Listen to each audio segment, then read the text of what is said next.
ದಡದಹಳ್ಳಿ ಗ್ರಾಮದಲ್ಲಿ ಶ್ರೀ ವೀರಭದ್ರೇಶ್ವರ ಸೇವಾ ಸಮಿತಿಯಿಂದ ಶ್ರೀ ವೀರಭದ್ರೇಶ್ವರ ಸ್ವಾಮಿಯ 48ನೇ ದಿನದ ಮಂಡಲದ ಉದ್ಘಾಟನಾ ಪೂಜೆ. ಸಾಲಿಗ್ರಾಮ ತಾಲೂಕಿನ ದಡದಹಳ್ಳಿ ಗ್ರಾಮದಲ್ಲಿ ವೀರಶೈವ ಸಮಾಜದ ಶ್ರೀ ವೀರಭದ್ರೇಶ್ವರ ದೇವಾಲಯದ 48ನೇ ಮಂಡಲದ ಉದ್ಘಾಟನೆ ಪೂಜೆಯನ್ನು ಸ್ವತಂತ್ರ ಬಸವಲಿಂಗ ತೋಂಟದಾರ್ಯ ಸ್ವಾಮೀಜಿಗಳು ನೆರವೇರಿಸಿದರು. ನಂತರ ಮಾತನಾಡಿದ ಸ್ವಾಮೀಜಿಗಳು, ದಡದಹಳ್ಳಿ ಚಿಕ್ಕ ಗ್ರಾಮವಾಗಿದ್ದು ಇಲ್ಲಿ ಅನೇಕ ದೇವಸ್ಥಾನಗಳು ನಿರ್ಮಾಣ ಮಾಡಲಾಗಿವೆ. ಹಾಗೆಯೇ ಜನಗಳ ಮನಸ್ಸು ಕೂಡ ಪರಿಶುದ್ಧವಾಗಿದೆ. ಯಾವುದೇ ಕಾರ್ಯಕ್ರಮಗಳನ್ನು ಮಾಡಿದರೂ ಪರಿಶ್ರಮದಿಂದ ನಿಷ್ಠೆಯಿಂದ ಮಾಡುತ್ತಾರೆ ಎಂದರು.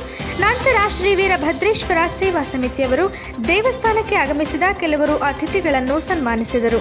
ಆರ್ಜೆ ನ್ಯೂಸ್ ಜೊತೆ ಬಸವರಾಜು, ಸಾಲಿಗ್ರಾಮ. ದೇವರ ಊರು ಅಂತ ಹೇಳಿದರೆ ತಪ್ಪಾಗಲಿಕ್ಕಿಲ್ಲ.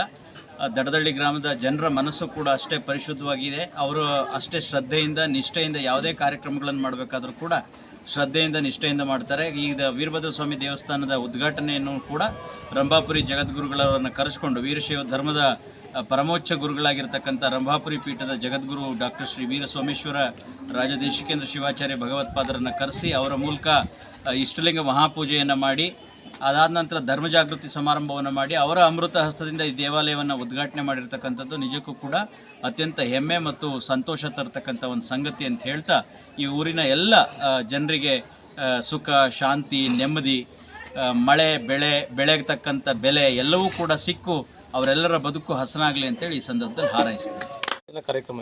ಇವತ್ತು 48ನೇ ದಿವಸ. ಇವತ್ತು ನಮ್ಮಲ್ಲಿ ವೀರಶೈವ ಧರ್ಮದಲ್ಲಿ ಏನಪ್ಪ ಅಂತಂದರೆ, ಒಂದು ಮನೆ ಗೃಹ ಪ್ರವೇಶ ಆಗಲಿ, ಒಂದು ದೇವಸ್ಥಾನದ ಪ್ರತಿಷ್ಠಾಪನೆ ಆಗಲಿ, ಅದಾದ 48ನೇ ದಿವಸಕ್ಕೆ ಒಂದು ಮಂಡಲ ಅಂಥೇಳಿ, 48 ದಿನಗಳಿಗೆ ಒಂದು ಮಂಡಲ ಅಂಥೇಳಿ ಪಂಚಾಂಗದ ಪ್ರಕಾರ ಹೇಳ್ತಕ್ಕಂಥದ್ದು.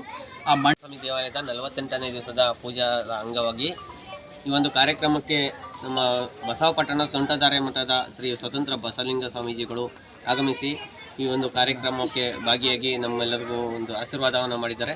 ಅವರಿಗೆ ತುಂಬ ಹೃದಯದ ಗ್ರಾಮಸ್ಥರ ಪರವಾಗಿ ತುಂಬ ಹೃದಯದ ಧನ್ಯವಾದಗಳನ್ನು ಅರ್ಪಿಸ್ತಾ ಇದ್ದೀವಿ. ಬೆಳಕು ಬೆಳಕಲ್ಲಿ ಕಣ್ಣು ಮುಂದೆ ಇರುವುದೆಲ್ಲ ಕಾಣ್ತದೆ, ಆದರೆ ಇದು ಬೆಳಕಲ್ಲ, ದರ್ಶನ. ಹಿಂದೆ ನಡೆದದ್ದು ಮುಂದೆ ನಡೆಯುವುದು ಎಲ್ಲ ತೋರಿಸುವ ಬೆಳಕು ಕಾಣ್ತದ.